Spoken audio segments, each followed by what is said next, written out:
Olá, meu nome é Patrícia Sugi e essa é a segunda temporada do Quem Nunca? Histórias que a gente vive, mas os artigos não contam. Uma série de crônicas do Ciência Informativa. O Ciência Informativa foi criado para ser uma conexão entre o que acontece dentro e fora dos muros das universidades e dos centros de pesquisa. Queremos mostrar as pessoas envolvidas na ciência e trazer os causos que provocam emoções em quem escuta. Ao longo dessa temporada, ouvimos relatos das pessoas que fazem parte do LECOI, o Laboratório de Ecologia de Insetos da UNB. E para fechar esse ciclo, temos mais um episódio um pouco diferente. Todo mundo sabe que toda história tem dois lados. Então hoje, o professor Pedro Toni, coordenador do LECOI, conta pra gente o lado dele dos causos que ouvimos durante essa temporada. Se você ainda não ouviu a temporada inteira, eu sugiro que você pare, volte para ouvir tudo e deixe esse episódio por último. Ele tem spoilers e ele faz muito mais sentido depois de ouvir as narrativas anteriores. Se você já ouviu a temporada inteira, vamos lá, vamos ouvir o lado do orientador das histórias vividas pelas suas orientadas. Afinal, quem nunca quis contar o seu lado da história? Olá pessoal, meu nome é Pedro Toni, sou professor do Departamento de Ecologia e coordenador do Laboratório de Ecologia de Insetos, LECOI, que é tema dessa série agora de podcasts que a gente está escutando. E aí hoje eu vim falar um pouquinho aqui com vocês das histórias que eu escutei das minhas orientadas, contando do ponto de vista delas os perrengues que elas passaram no campo, no laboratório, durante a vida delas. E aí eu quero dar um pouco da perspectiva do orientador, do outro lado da história, sobre um pouquinho do que aconteceu, né? Então, para a gente seguir essa sequência do que já foi falado, eu vou começar comentando aqui o da Natália, né, que inicialmente veio contando para a gente aqui um pouquinho sobre como ela achava que era e como ela deveria estar no controle das coisas, mas que no final do mestrado ela viu como as coisas não são tão controláveis assim e que a gente tem que ficar tranquilo com essas coisas que não são controláveis e como elas fazem parte do processo, né? Então, na história da Natália, tiveram vários pontos interessantes que me lembraram daquela época. Antes de mais nada, eu quero ressaltar que a Natália foi a primeira orientada que eu tive que me deu a oportunidade de trabalhar com sistemas naturais no Cerrado, realmente orientar uma dissertação sobre esse tema, sobre um tema realmente de ecologia de insetos no Cerrado. E isso, se vocês escutarem antes a história que eu contei, vai ser antes ou depois, né? Vai ser interessante vocês verem que isso foi parte dos meus objetivos como professor do Departamento de Ecologia e coordenador do LECOI. Então a Nath, quando começou a trabalhar, ela tinha uma paixão muito grande pelos ortópteras, que são os grilos e os gafanhotos. E aí ela queria fazer um trabalho que envolvesse sazonalidade e que envolvesse diversidade e que envolvesse ir para o mato, literalmente, né? E aí eu tentei convencer a Natália de várias formas para tentar com outros organismos. Eu falei, nossa, não tá aí um bicho que eu nunca imaginei trabalhar na minha vida. Mas a Natália me convenceu porque ela já tinha uma certa experiência com esse grupo e o mais importante, ela gostava desse grupo, né? E aí eu acho que é muito importante a gente, como orientador, saber escutar os nossos orientandos para fazer uma coisa que não seja só do interesse do orientador, mas que faça, acima de tudo, o orientado feliz, né? E no final das contas eu fui muito feliz também. Então a Nath foi uma pessoa que quando entrou lá no laboratório era muito interessante, porque pelo menos umas 3 vezes por semana a Natália estava na minha sala fazendo aqueles assim que ela sempre fazia, né? Porque alguma coisa não dava certo ou porque alguma coisa fugia do controle dela e ela queria ter todo o controle de todas as partes, né? E com o passar do tempo foi interessante porque a Natália se apegou muito para esse grupo e ela foi atrás e ela entendeu muito desse grupo e foi atrás das análises e foi fazendo os campos dela exatamente como ela queria. E aí, lá pelas tantas, dentro das ideias mirabolantes, e aqui entra um parênteses, né? Às vezes o orientado tem um plano e às vezes o orientador enxerga algumas coisas legais que nem sempre vão dar certo e faz parte do processo, só que a Natália, como uma pessoa muito dedicada, sempre acabou comprando as ideias, achando legal e fazendo uma forma de viabilizar isso. E uma das coisas foi quando a gente foi conversar com um professor sobre medir, né, as diferenças. A gente queria ver as diferenças na estrutura da vegetação, composição, e ver como isso eventualmente afetava os ortópteras. E isso estava no projeto original dela. E aí nós fomos conversar com o professor. Esse professor é muito amigo meu e ele é uma pessoa de ideias muito mirabolantes também. E muito detalhista. Só que aí chegou lá na hora que eles foram para o campo, eles voltaram cheio de resultados, só que os resultados não eram bem o que o pessoal estava esperando, né? Porque a quantidade de nuvens influenciava nas imagens que eles estavam tirando com o drone para ver a superfície fotossintética, né?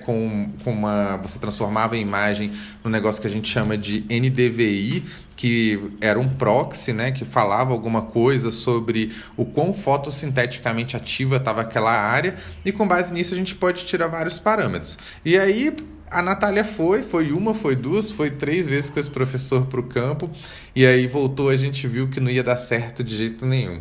E aí foi interessante porque quando ela voltou ela estava extremamente frustrada com que esse negócio não tinha dado certo de jeito nenhum. E aí eu falei, olha, Natália, não deu certo, vamos seguir, né? E ela falou, não, mas a gente tem que ver como vai dar certo, como vai não sei o quê. E aí o meu papel como orientador foi, naquele momento, né, tranquilamente, eu falei assim, bom, pensei na minha cabeça, se isso não der certo, tem várias coisas que podem dar certo, e ela tem uma dissertação, tem muitos dados, que vai ter uma boa dissertação no final também, né?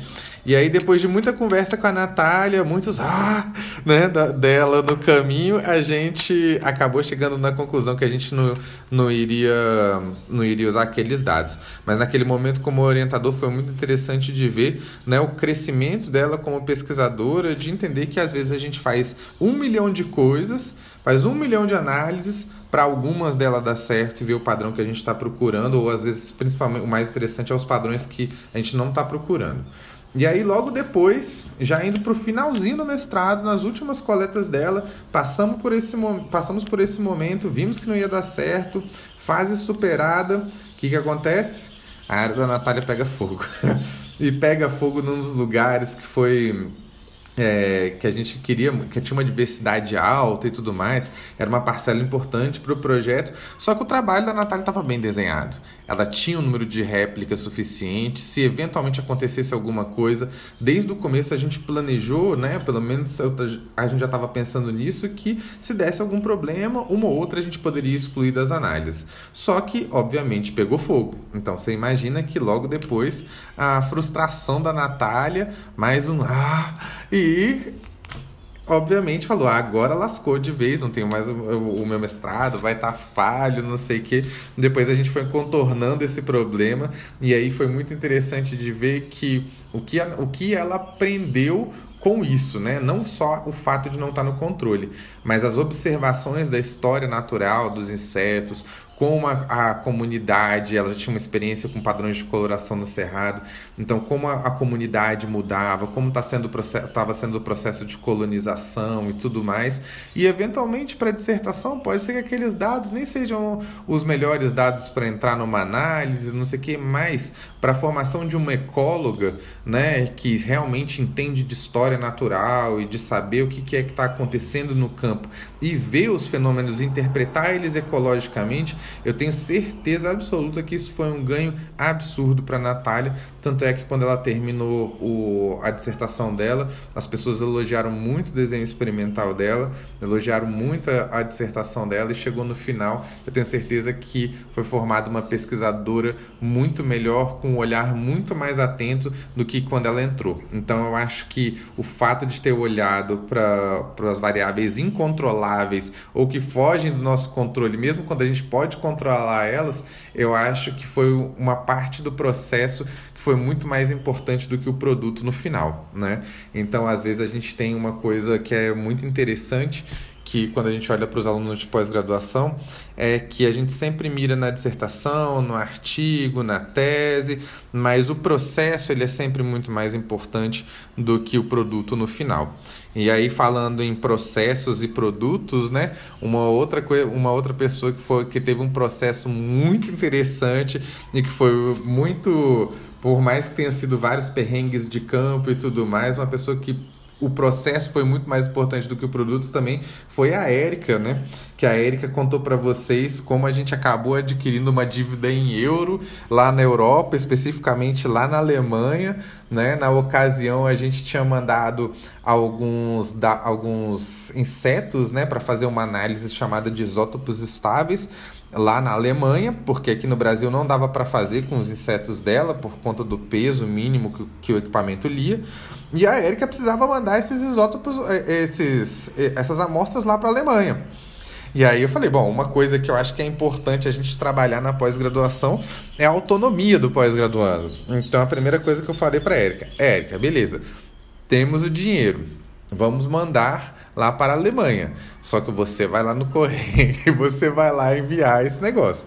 E a Érica, como sempre, né, falou assim, deixa comigo. Não me perguntou, falou, como é que manda? Vai ter lá uma declaraçãozinha de conteúdo e tal. E ela simplesmente falou, deixa comigo, joga pra mim e vamos nessa. E lá foi a Érica, né?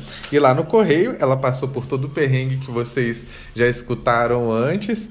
E durante esse processo, a Érica conseguiu enviar, né, para a Alemanha essas amostras. E aí o que eu acho que foi legal nesse processo aqui da Érica é que mostrou para ela e para as pessoas que estavam envolvidas que às vezes a ciência ela é muito mais, né, isso já foi falado várias vezes, muito mais do que o resultado do paper, né? Mas que existem pequenos perrengues ao longo do processo, especialmente num país assim que às vezes a ciência tem várias dificuldades de financiamento que podem envolver uma simples envio de uma amostra para um outro país, né? E a Érica aprendeu isso e aprendeu também, de certa forma, como falar com outras palavras que você está enviando alguma coisa para outro país, mas dar a entender que eventualmente não é aquela coisa que você está declarando. E isso faz parte da ciência, a gente que trabalha com inseto é o tempo todo, né, fazendo isso. Então, eu acho que aí veio um grande aprendizado sobre a dinâmica do dia a dia da pesquisa. Mas tudo bem, as amostras chegaram lá, o pessoal da Alemanha foi super rápido em fazer as amostras para a gente, né? E aí, inicialmente, a gente tinha mandado com uma outra estudante, que foi a Daniele, que estava no mestrado naquele momento, e a Daniele já tinha mandado umas amostras para lá, passou por perrengues semelhantes, mas eles não tinham cobrado as amostras da gente, porque eram poucas amostras e eles trabalham com um volume muito grande de material. E aí a gente ficou na torcida, né? Tomara que eles não cobrem, tá? Mas o valor era muito mais alto. Aí lá pelas tantas vem a surpresa que a Érica contou para vocês. A gente foi pagar. A galera lá, por mais moderno que seja um país europeu, eles ainda queriam que a gente fizesse o pagamento e enviasse o comprovante via fax, um diabo de um fax que a gente não encontrava em lugar nenhum, na universidade, em loja, em canto nenhum, até que lá pelas tantas a gente conseguiu convencer a pessoa que era responsável lá que a gente tinha que pagar com cartão de crédito, e aí ele cobrou 2 vezes o valor que a Érica contou para vocês, que a gente fez uma dívida em euro. E aí o engraçado dessa história foi que a Érica, nesse momento, ela veio com um desespero tão grande, me falando, né, quer dizer, antes da Érica vir, a gente fez a cobrança e eu virei para a Érica e falei assim, Érica, cobraram 2 vezes no meu cartão. E agora a gente está com o dobro de milhares de reais em dívida no cartão de crédito. Eu preciso que você resolva isso.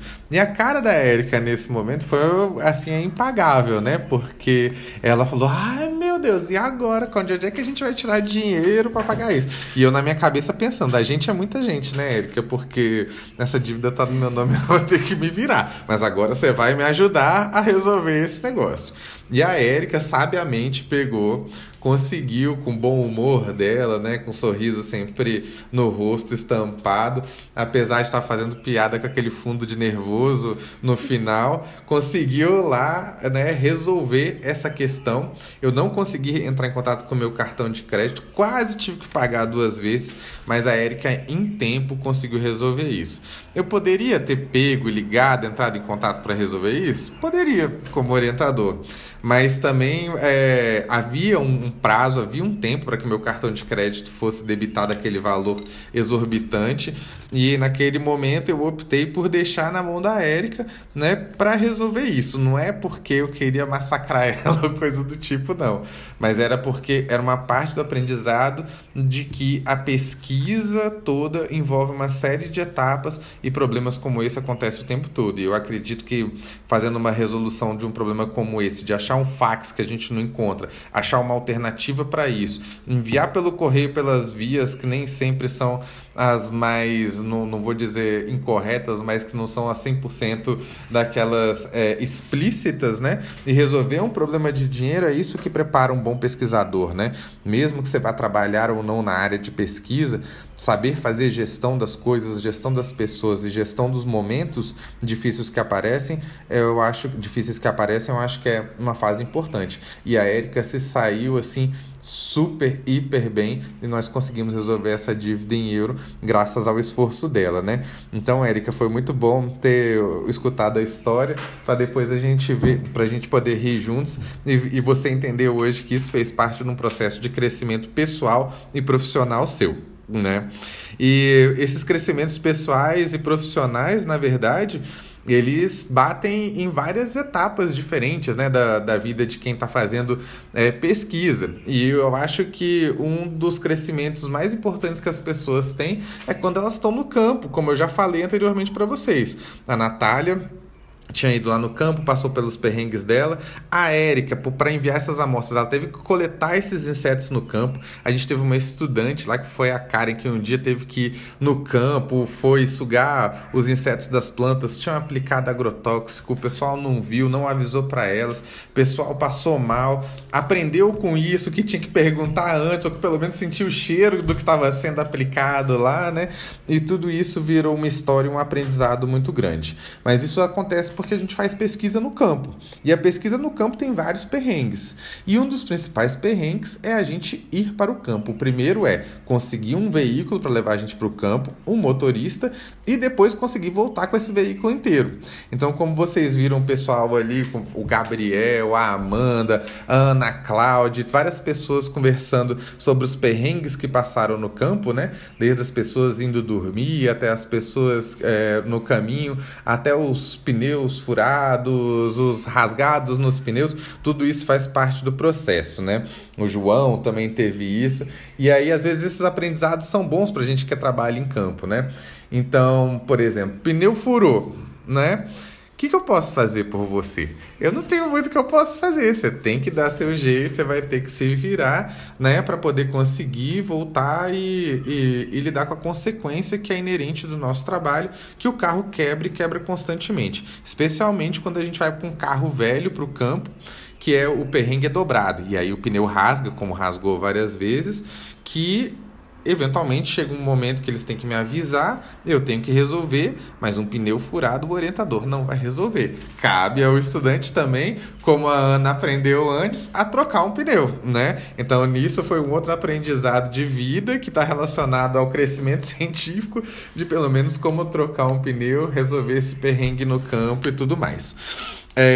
Aconteceu já outras vezes de outros alunos aqui, se não me engano era o João e outras pessoas, já aconteceu isso também, do carro quebrar. O carro a gente tinha recém-revisado, eventualmente a embreagem quebrar no meio do campo e as pessoas me ligarem do campo de onde elas estavam e falaram: Pedro, o carro quebrou, eu estou no meio do nada. E eu virar e falar assim: pessoas, o que eu posso fazer por você? Eu não tenho a sua localização, eu não sei onde você está, você vai ter que dar um jeito nisso. E as pessoas aprenderam a se virar, ligar para um guincho, chamar e tudo mais. E aí você pode falar assim: nossa, que orientador horroroso, né? Que não foi lá, não foi buscar os alunos no campo e tal. Mas em todas as situações que aconteceram, furos de pneus, que aconteceram problemas com o carro, de ter que voltar com guincho, como a Rafaela indo para o meio do campo uma vez, teve que parar o carro no meio do campo, voltar com guincho, entrar em outro carro para terminar a coleta de campo, e muitas outras histórias que não cabem aqui nesse podcast, né? O mais importante é que tudo isso deu autonomia para as pessoas, que eu tenho certeza que o dia que acontecer alguma outra coisa, um lugar mais remoto, uma outra pesquisa de campo, quando eles e elas estiverem orientando seus próprios alunos, isso vai ser fichinha, vai ser tirado de uma forma muito tranquila para eles, né? Então, todas essas coisas, né, aumentam a confiança das pessoas, aumentam a autonomia, né? Por mais que pareça no momento que às vezes a gente não está dando a devida atenção, mas tudo isso faz parte de um programa, né, que a gente tem que, como profissional, ecólogo de campo, trabalhando em situações que são adversas, que a gente tem que lidar com as adversidades. Lidar com as adversidades, eu acho que é a lição mais importante do que a gente lidar com as coisas que a gente planejou e que a gente espera que aconteçam, né? Então, isso representa desde um pneu de carro furado até, eventualmente, uma parcela queimada. E, como cientistas, a gente tem que ser capaz de saber lidar com essas situações e depois aparecer uma história bonitinha no paper para a gente contar. E falando em autonomia também, né, das pessoas e como que isso é importante, uma coisa que é importante a gente ressaltar é que nada disso é feito sem a gente ter uma rede de apoio muito grande, né? A nossa rede de apoio, às vezes, ela está dentro do nosso laboratório, mas ela está especialmente fora do nosso laboratório, no nosso ciclo de amizades, na nossa família, em todas as esferas da nossa vida pessoal, que aí é uma coisa importante. A gente não pode, como cientistas também, deixar de valorizar o quão importante as pessoas que não estão na academia são para o nosso crescimento acadêmico e para o nosso fortalecimento, né, e chegar na conclusão de etapas importantes da pós-graduação, né? E nesse sentido, a Ana contou uma história muito interessante sobre a rede de apoio dela, né, e como que isso mexeu com ela, mas como isso fez o crescimento dela também como pessoa e, consequentemente, como cientista, do meu ponto de vista de orientador. Então, eu acho que ter uma rede de apoio, ela é super importante, e eu quero fazer um adendo aqui, especialmente para um pouco da história da Ana Cláudia, que é uma pessoa que eu conheço desde quando eu estava lá na universidade particular dando aula, onde a Ana Cláudia foi uma das minhas primeiras alunas de PIBIC lá, né? E aí é interessante porque a Ana chegou naquele momento uma pessoa super tranquila, aquela pessoa estudiosa, super humilde na forma de falar com a gente, respeitosa e tranquila. Naquele momento houve uma oportunidade dela trabalhar com as pessoas que são meus parceiros hoje, inclusive ser orientada pelo meu orientador do mestrado. E a Ana começou a trabalhar nisso, né? E até então não tinha um contato muito grande com ela. E nós praticamente entramos juntos na pós-graduação, porque quando eu me credenciei na pós-graduação na ecologia, foi o ano que a Ana entrou na ecologia também. E logo ela foi cair, ela estava com outro orientador, que por acaso era o meu orientador do mestrado, que se aposentou, e ela e a Rafaela foram as minhas primeiras orientadas oficiais na ecologia, né? E aí foi interessante porque eu tive o meu apoio do meu até então orientador e depois meu parceiro de trabalho, que quando viu que estava próximo a se aposentar e que eu estava no início de carreira, ele teve a humildade e a hombridade de falar: Pedro, seu momento de crescimento profissional, tenho 2 orientadas, vamos passar elas para você, e aí de agora em diante você toca. Então eu tive um apoio também, né, pessoal, porque é um amigo pessoal, mas também profissional, de uma pessoa que logo no começo me ajudou a alavancar minha carreira, com 2 pessoas maravilhosas que foram a Ana Cláudia e a Rafaela, né? E durante na medida que eu fui orientando elas, e aqui em especial a Ana Cláudia, né, eu via que a família da Ana não era daqui de Brasília, e a Ana sempre foi uma pessoa sempre com razão, né? Muito próxima à família, se desdobrando várias vezes para ir, né, para atender a família, seja nos problemas de saúde, na alegria, nas festas, e muitas vezes a Ana, com muito comprometimento, vinha e falava comigo: Pedro, eu preciso resolver tal coisa, meus pais vêm para cá, eu preciso resolver outra coisa e tudo mais. Mas uma coisa interessante é que sempre me pareceu que, especialmente na época da pandemia, que ela passou muito tempo fora de casa, sem ver os pais e tudo mais, é que houve um fortalecimento muito grande da pessoa, né, Ana Cláudia, e da profissional Ana Cláudia, né, que ao longo do mestrado cresceu enormemente, conseguiu passar no doutorado, fechando uma dissertação e depois entrando imediatamente e fazer um projeto de doutorado no meio do caminho, entrou no doutorado e a partir do doutorado um crescimento pessoal e profissional exponencial, né? Eu sempre me lembro eu estava comentando com a Patrícia agora há pouco, né? Que como foi interessante que quando chegou no final do mestrado da Ana Cláudia, que ela fez uma dissertação muito linda, mas eu falei, olha, Ana, agora que você vai ingressar no doutorado, uma coisa importante é você aprender um pouco mais de análises estatísticas, para você ter um pouco mais de autonomia. E ela em todo esse meio de pandemia, longe de casa, fazendo uma tese numa coisa que era difícil, aprendendo métodos novos, o orientador ainda deu essa demanda para ela. E ela, agora que está bem próxima à data da defesa dela, hoje eu posso dizer assim com segurança que a Ana Cláudia está entre as melhores pessoas que eu conheço para fazer análise de dados que eu pode ter certeza que eu não sei fazer, porque hoje ela se superou e superou o orientador e superou várias outras pessoas, uma dificuldade que virou uma qualidade para ela, né? Então é muito importante a gente notar que tudo isso é uma consequência não só do esforço pessoal e o reconhecimento e a humildade de reconhecer os pontos que podem melhorar, mas também do fato de ter uma rede de apoio que suporta a gente. Assim como a Érica comentou com a gente sobre o suporte que a Nai deu para ela ao longo de todo o processo, né, do mestrado e todas as coisas que elas passaram juntas e que hoje estão bem, né? Como é importante a gente ter pessoas para a gente escutar a gente, como é importante a gente ter momentos que a gente precisa falar também do que a gente está sentindo, para a gente colocar isso para fora, ver novas soluções e crescer como pessoa e como profissional, né? Então, para fechar isso que a gente está falando, eu acho que uma das coisas que é importante eu comentar também é que, da mesma forma que eu sei que a gente teve um crescimento das pessoas pessoais e profissionais muito grande, eu queria agradecer a todas essas pessoas, a todos os meus alunos que estão agora, que se formaram, que defenderam e que estão prestes a defender, porque vocês podem ter certeza que vocês também foram minha rede de apoio profissional e pessoal em momentos muito difíceis, e foram esses alunos que construíram hoje a base do que é o Laboratório de Ecologia de Insetos, o LECOI, que é um ambiente produtivo, amistoso, inclusivo e extremamente bom de trabalhar.